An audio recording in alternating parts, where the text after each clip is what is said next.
Well, folks, America voted for the meme president, so it only follows that we get the meme cabinet. I have some breaking news that you might want to be sitting down for because Donald Trump just announced some key appointments for his second administration's cabinet, and it's going to be a long ride. For example, we learned that Lloyd Austin will be replaced as the Secretary of Defense with Fox and Friends co-host Pete Hegseth. That is right. Just to lay out how absurd this is, Lloyd Austin III was our Secretary of Defense. He still is, but only for a few more months. He was sworn in as the 28th Secretary of Defense. He was raised in Alabama. He's had a 41-year career in the Army, including a command at the Corps, Division, Battalion, and Brigade levels. Mr. Austin was awarded the Silver Star for his leadership of the Army's 3rd Infantry Division during the invasion of Iraq in 2003. 7 years later, he would assume the duties of Commanding General of the United States Forces, Iraq, overseeing all combat operations in the country.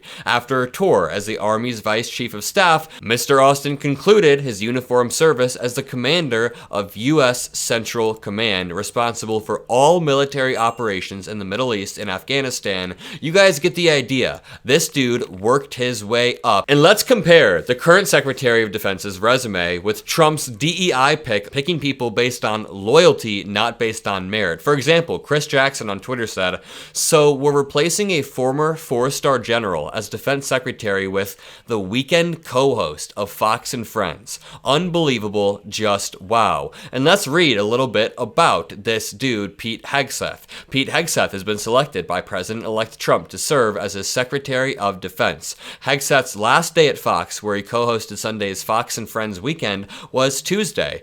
Pete Hegseth has been an exceptional host on Fox and Friends and Fox Nation and a best-selling author for Fox News books for nearly a decade. He started with Fox as a contributor in 2014 and was named the co-host of Fox and Friends in 2017.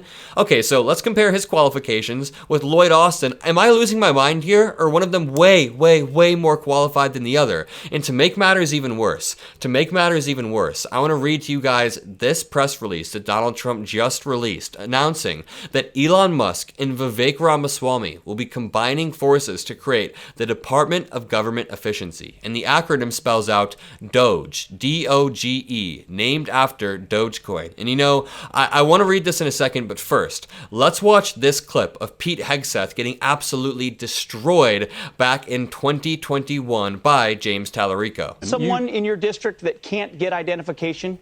You have made a lot of money personally, and you've enriched a lot of corporations with advertising by getting on here and spewing lies and conspiracy theories to folks who trust you. And so what I'm asking you to do is to tell your voters right now that Donald Trump lost the election in 2020. At least you've resolved the lie that is Democrats are now for voter ID. It's not your show, sir, but at least you resolved the idea that Democrats are not for voter ID. In 2020? Real quick. Can you answer the question? Did Donald Trump lose the election in 2020? I'm answering questions.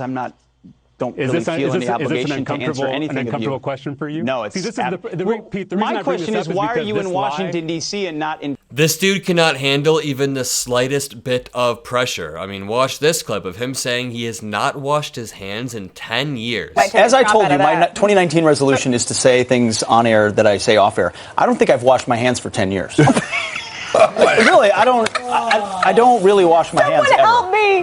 No, I inoculate myself. It's just not, germs are not a real thing. I can't. This dude does not believe in germs, and he's about to be the head of 2.7 million people as a Secretary of Defense, and he's going to be in charge of an $825 billion budget. We are absolutely cooked, but not all hope is lost. I don't want you guys to be dooming. I mean, we do have the Department of Government Efficiency to look forward to. Donald Trump released this press release. It reads, "I am pleased to announce that the great Elon Musk, working in conjunction with American patriot Vivek Ramaswamy, Lord have mercy, will lead the Department of Government Efficiency, or DOGE. And if you guys are new to my channel, I followed Vivek Ramaswamy around the campaign trail for a while. You know, I even asked him about his plan to end the invasion of Ukraine about a year ago because it makes no sense. Before we continue on, let's watch me confronting Vivek. So if you look at the history of Russia, one of their core strategies during wartime is to start wars, stop them when it serves their interest, then reignite them down the road.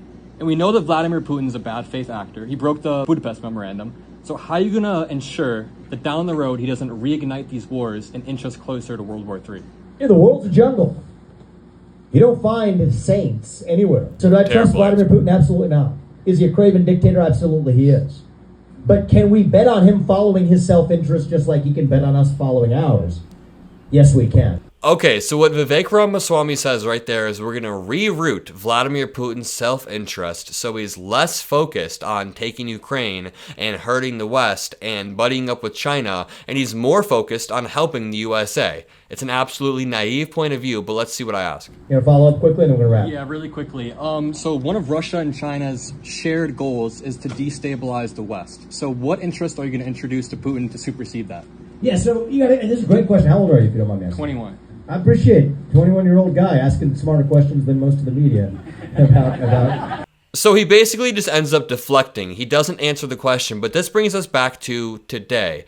Donald Trump writes, "Together, these two wonderful Americans will pave the way for my administration to dismantle government bureaucracy, slash excess regulations, cut wasteful expenditures, and restructure federal agencies. Essential to the Save America movement, quote, this will send shockwaves through the system and anyone involved in government waste, which is a lot of people," stated Mr. Musk. And you know, Elon Musk has said he wants to cut $2 trillion out of the federal deficit, and Vivek Ramaswamy said he wants to fire 70% of people working in the government. I mean, if they execute on everything they want to, our government absolutely implodes on itself. If RFK Jr. and Vivek Ramaswamy and Elon Musk all get to enact their wildest dreams, we're cooked. It will become, potentially, the Manhattan Project, writes Donald Trump, of our time.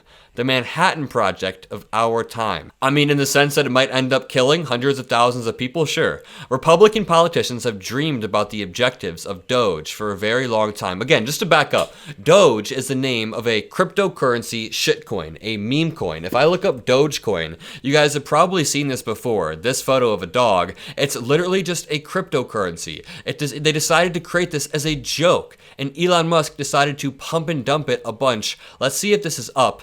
Oh, it is up over the past month, ever since Trump won. Wow, big day for Elon Musk fans who are dumb and have all of their money in Dogecoin. You know, huge day for people like that. But back to Trump's press release. This will become the Manhattan Project of our time, he says. Republican politicians have dreamed about the objectives of DOGE. To drive this kind of drastic change, the Department of Government Efficiency will provide advice and guidance from outside of government and will partner with the White House and Office of Management and Budget to drive large-scale structural reform and create an entrepreneurial approach to government never seen before. I look forward to Elon and Vivek making changes to the federal bureaucracy with an eye on efficiency and at the same time making life better for all Americans. Importantly, we will drive out the massive waste and fraud which exists throughout our annual $6.5 trillion of government spending. They will work together to liberate our economy and make the U.S. government accountable to we the people. Their work will conclude no later than July 4th, 2026. A smaller government with more efficiency and less bureaucracy will be the perfect gift to America on the 250th anniversary of the Declaration of Independence. I'm confident they will succeed. There's a lot of scary stuff here, but let's just start off with the idea of Elon Musk and Vivek Ramaswamy unilaterally being in charge of where we cut our spending. We know that they want to absolutely eliminate the Department of Education. I'm sure that Elon Musk will want to reallocate funds, to say the least, towards certain sectors. Maybe a space sector, which he works in, maybe the EV sector. They will be enriching themselves like oligarchs, but that's not even the scary part. All of these civil servants that keep our day-to-day lives functioning, they will be gone. Their jobs will be axed, making our lives even harder. I mean, people hate the idea of paying taxes, or they hate the idea of their money going towards the bureaucracy. They don't understand why civil servants exist, but everybody's job relies on civil servants and on our tax money. For example, I'm making this video right now and I'm connected to the internet. This internet is based out of some facility where somebody has to drive every day to upkeep to make sure the floors are clean. That person has to drive on roads. Those roads are upkept by engineers. Those engineers are paid for. I mean, you can see how our taxpayer money in a roundabout way works to create a more cohesive society, where I was able to order this microphone that I'm talking to you on in the mail about a year ago. I remember when I started my channel, I ordered this in the mail. The government dropped off the package. I mean, all of these civil servant jobs are very, very important, and I will leave you with that. If you enjoyed this video, if you appreciate what I do, drop a like, subscribe, have a great rest of your day, and peace out.